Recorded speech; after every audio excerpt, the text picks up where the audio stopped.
If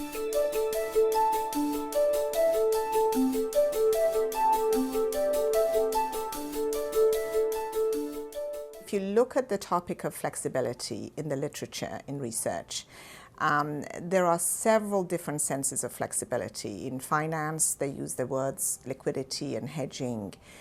In child psychology, for example, they use resilience. In biology, they use plasticity. We define it as the ability to dynamically adapt to new realities.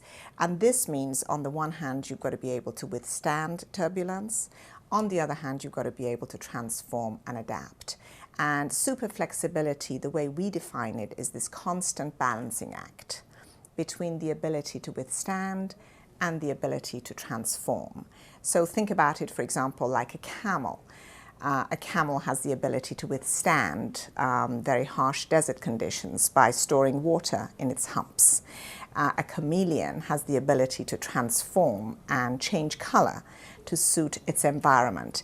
And we think a super flexible organization has this dual capacity, the ability to withstand and the ability to transform. The work came out of our research in Silicon Valley, and for the past 25 years we've really worked in a variety of different capacities as field researchers, as advisors, as board members, with a whole host of different companies in Silicon Valley. Some of them startups, some of them giants, some of them growing adolescents. The book is very much about a toolkit. We explore theory and we look at conceptual foundations of super flexibility, but very quickly we apply it to real life situations. So the book is organized around 5 core themes that are of real practical benefit, we hope, to executives and knowledge workers. The themes are super flexible strategies, super flexible execution, super flexible innovation, super flexible organizations, and super flexible leadership.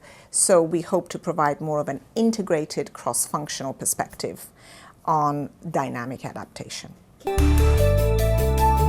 A great example of a company in Silicon Valley that's really dynamically adapted and reinvented itself is Apple.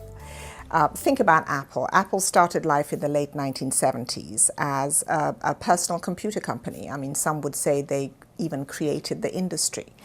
And during the last few years, it's totally reinvented itself as a consumer electronics company. It used to be an enterprise computer company, and now it is selling iPhones, iPads, iPods to you and I as individuals.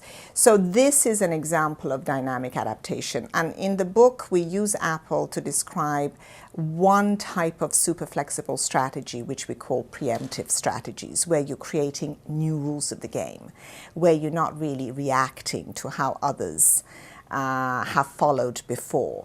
The basic value add of this book, I would say, is threefold. Number one, it is a very comprehensive look at the field of flexibility and adaptation. So if you're interested in the foundational roots of the subject, we have done a great deal of research across a variety of different disciplines and industries. Number two, it is more of a cross-functional approach to adaptation. So we don't just look at organization, we look at teams, we look at strategy, we look at execution, we look at leadership.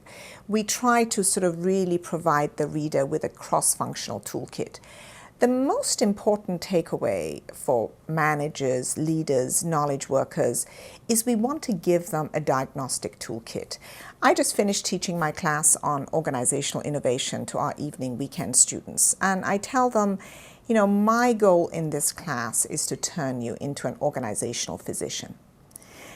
So that when you go inside any situation, whether it's a big company, a little company, your team, a co-located team, a geographically distributed team, you have the toolkit, just like a physician does, to examine the reality of that organization and to make appropriate interventions. So the fundamental takeaway is really frameworks, toolkits, principles, rules for dynamic adaptation that help leaders and managers and knowledge workers become diagnosticians.